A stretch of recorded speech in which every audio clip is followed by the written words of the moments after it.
Hey guys, Sean here. Welcome to the F1 Word and to the preview for the 2025 Dutch Grand Prix. Oh yes, I'm back, but far more importantly, F1 is back from its summer break and oh boy, have we got a busy final stint of the season.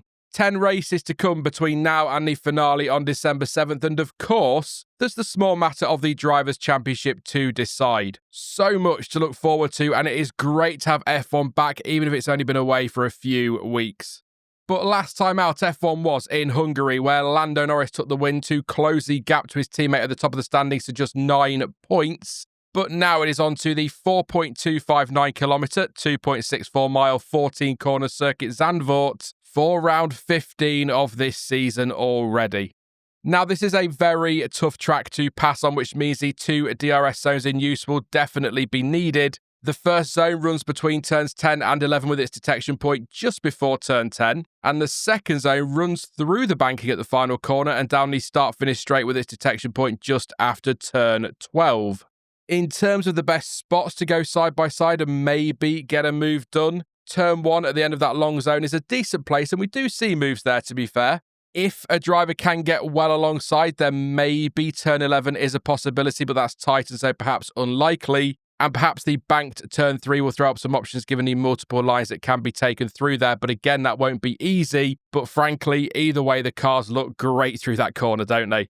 34 World Championship races have taken place around the circuit, with 21 different drivers taking victory over the years. Jim Clark holding the record for the most wins with 4, and Max Verstappen has the most of any driver on the current grid.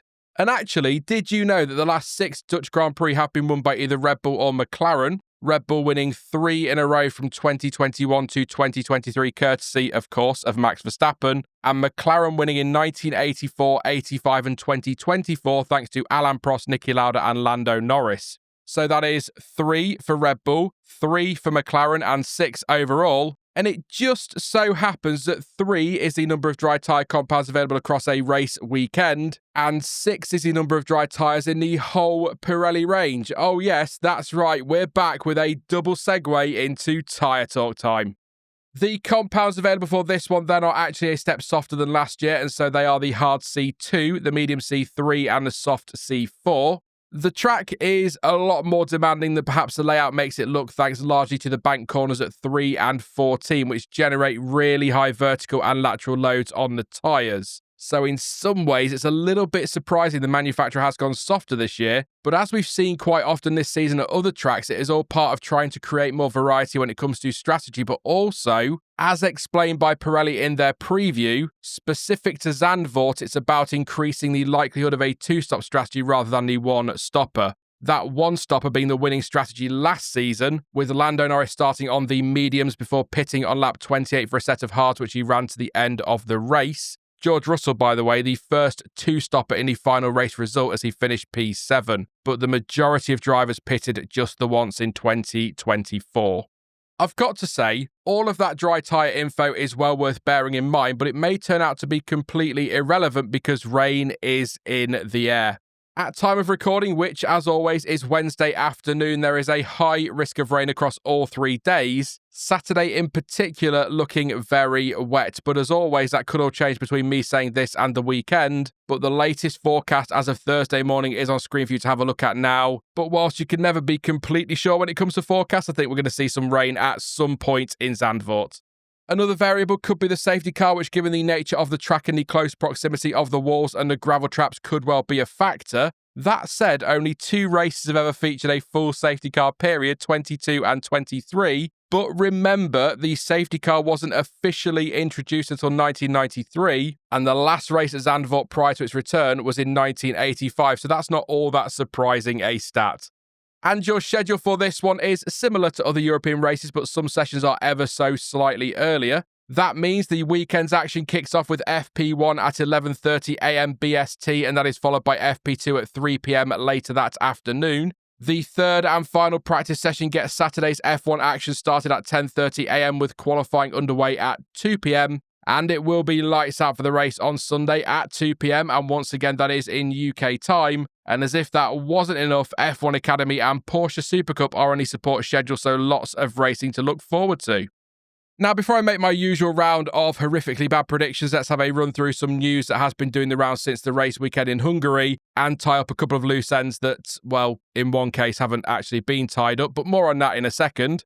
First up, though, arguably the biggest news since Budapest is that Cadillac has confirmed its 2026 driver lineup, and I am very happy because it means I finally got a prediction right for once.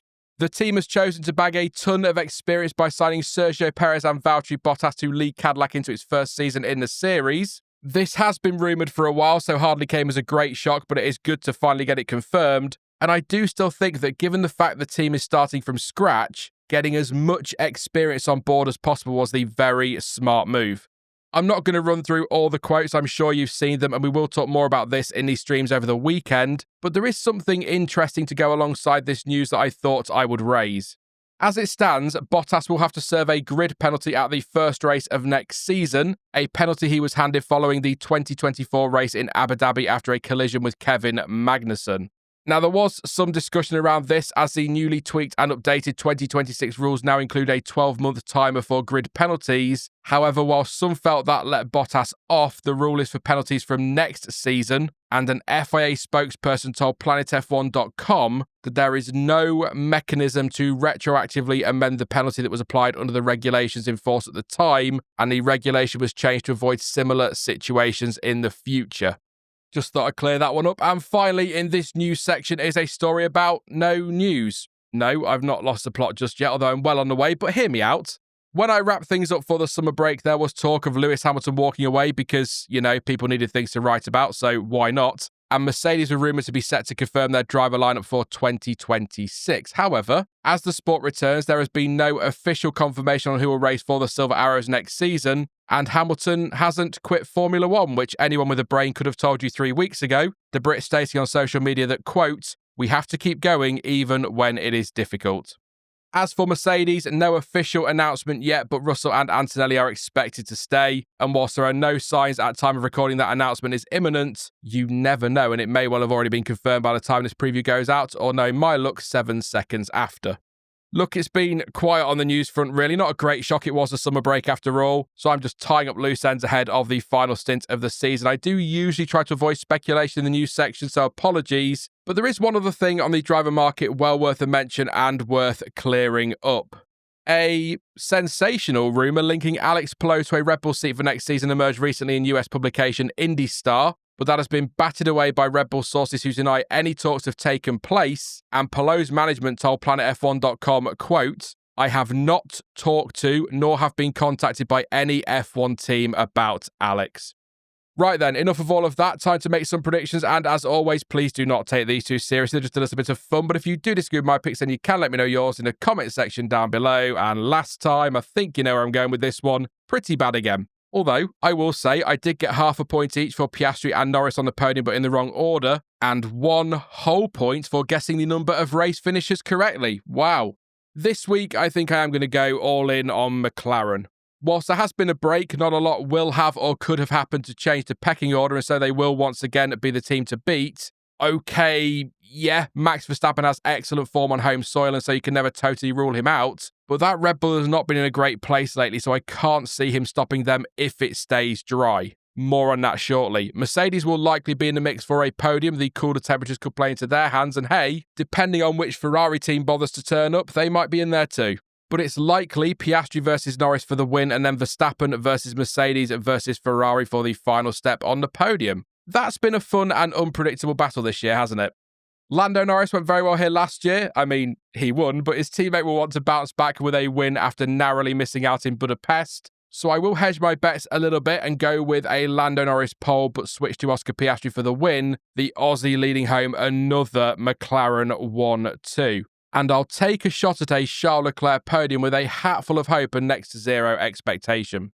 Behind the top teams, I'll say that Sauber continues their incredible run of form to end Sunday as the 5th best finishing team with a double points finish. But as for some separate, bolder picks, I'm going with the old, if it rains heavily but not too heavily as they won't really race in heavy rain and we get drama predictions, that's their full name. I'll say Max Verstappen masters the conditions and wins on Sunday. Lewis Hamilton takes a surprise P3 and neither McLaren finishes in the points, but Franco Colapinto scores his first points of 2025, and Fernando Alonso picks up a top 5 finish. That would be a very fun Sunday. Unlikely, sure, but let me dream.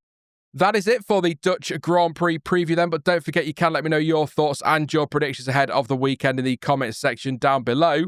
Now, I will be back across the weekend with the usual qualifying and race watch-alongs, but in the meantime, if you did enjoy this one, then please do leave a like, as it really does help the channel and it's a never-ending battle with the YouTube algorithm. And also, consider subscribing too so you don't miss any future videos or streams. Lots to come between now and the finale in Abu Dhabi. But as ever, thank you for watching. I've been Sean, this has been the F1 Word, and until next time, goodbye.